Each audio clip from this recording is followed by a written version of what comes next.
recently did a set of 3 videos where I talked about what I would have done differently for the original trilogy of Star Wars. And that's based on my fan status of Star Wars revolving around the original trilogy. I love the original trilogy, but I acknowledge that it did some things that I think could have been done better. Most of it related to George Lucas's lack of interest in being accurate, and of course the example is Parsec, but it extends to more pieces of the original trilogy where it didn't matter what an accurate thing would be for whatever it was he was talking about or doing. It just mattered that that his story got told, and he's fantastic at telling stories. He's just not good at consistency, logic, enough realism to allow suspension of disbelief to continue. That one's a little bit exaggerated, but there are points where you look at it and think, what, really? Yeah, anyway, so there are those 3 movies on my channel. I think I called them like what I would have wanted or what I would have done differently. You can find them by searching for Star Wars on my channel. So now I figure that doing a set of 3 videos for the prequels could help or could work as useful content. And I'll start by telling you I very strongly dislike the prequels. They're just poorly done. I mean, there's a poop joke. Lucas keeps saying he wants it to be like kids' movies, but he doesn't seem to know what makes a kids' movie. He tells a good story, but it's clearly not a kids' movie. Like, the backbone of episode 1 is a political plot with confusing and illogical choices by the decision makers there, the people in power. Like, I like that they managed to make Palpatine choose or like work both sides and wrangle that into a vote of no confidence and manage to get himself into the chancellor position. That's kind of a cool idea. But again, the logic is missing. Why is a trade federation militarily invading and blockading a planet? Like some sort of taxation of trade routes disagreement?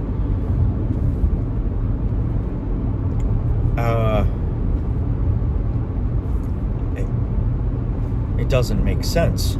It's just not a useful...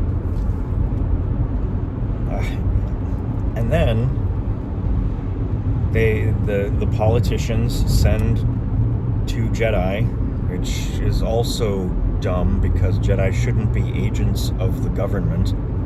Like, They're not military. They're not part of the diplomatic corps. They're not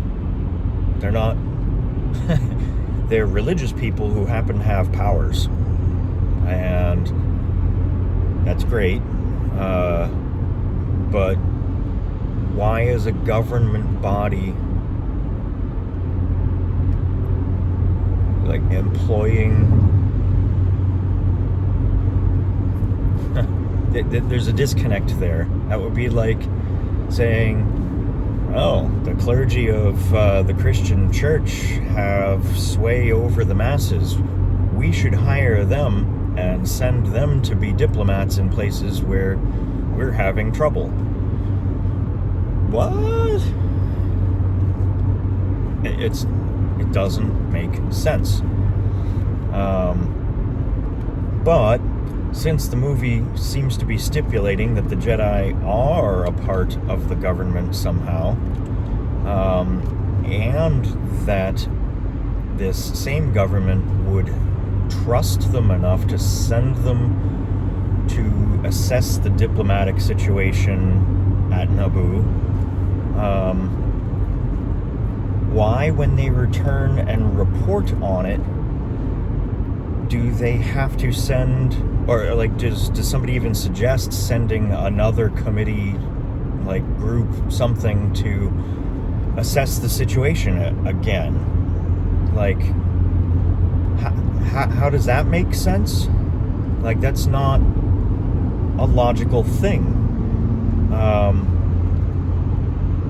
And so, like, we've got this.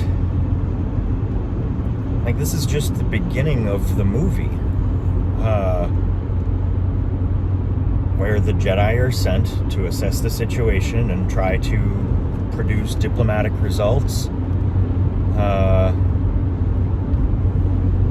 and we're told about this blockade and the trade taxation disputes. So, I don't know, like, it's just dumb. And then, let's compare that real quickly to the beginning of episode 4. We have a really simple premise of bad guys want a thing the good guys have. Good guys want that thing so that they can fight back more effectively. And bad guys want them to not be able to fight back more effectively. It's like, pretty straightforward, and it's exciting. But in episode 1, we have that mess of an introduction, and it also completely, like, wipes out a good portion of the way Obi-Wan Kenobi describes the past when he's telling Luke about it during episode 4. So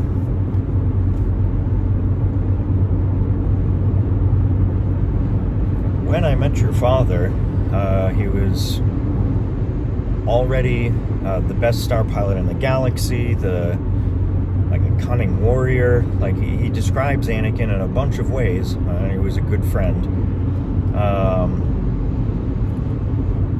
And when he meets Anakin in episode 1, he's a 10-year-old.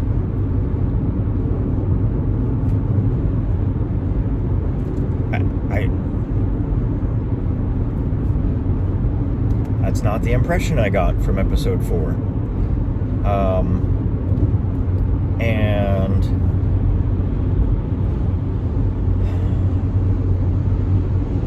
yeah, anyway, you might say, oh, but Obi-Wan was lying about who his father was. He was probably just lying about everything. Well, no, I don't want that. Obi-Wan Kenobi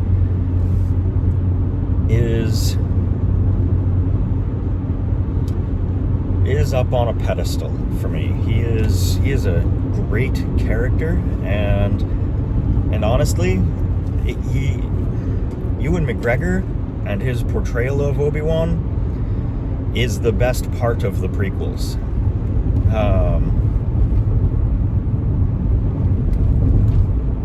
But suggesting that Obi-Wan just lied about everything diminishes his character, and I don't like it. So it's one of the reasons I dislike the prequels. What they should have done is make Episode 1 start with the Clone Wars already ongoing. Ewan McGregor, Obi-Wan Kenobi, is a Jedi Knight who is participating in the Clone Wars, offering his help to try and help the good guys. Yoda is a Jedi who doesn't want to get involved. He thinks that that kind of abuse of power is inappropriate, and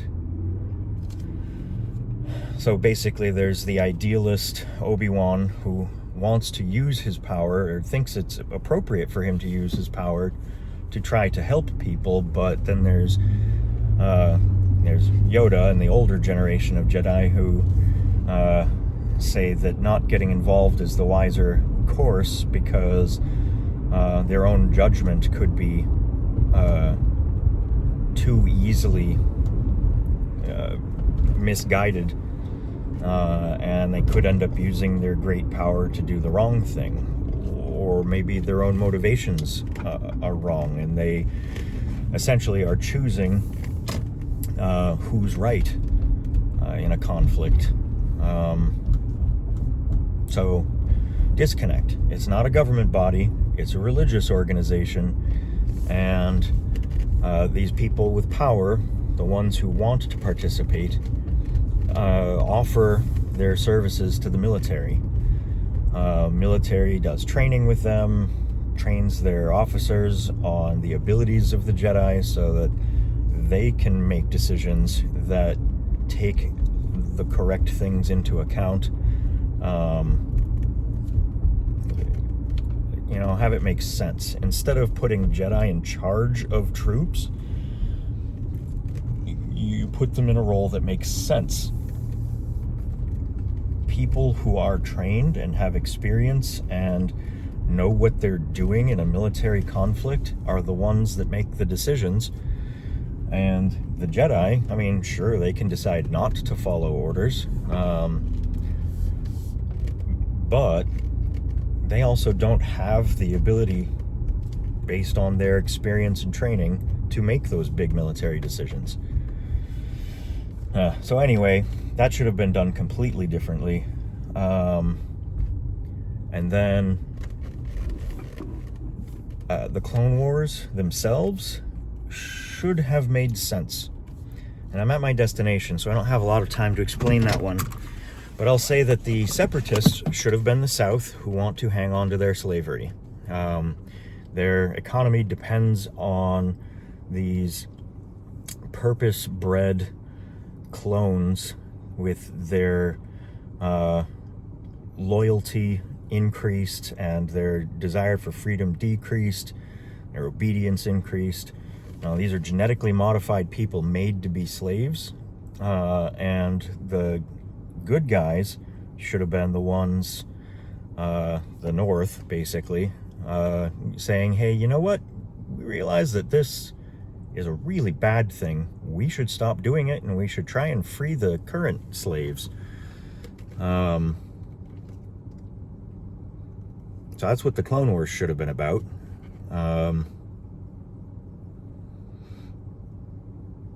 Yeah, would have made a lot more sense. Anyway, thanks for listening.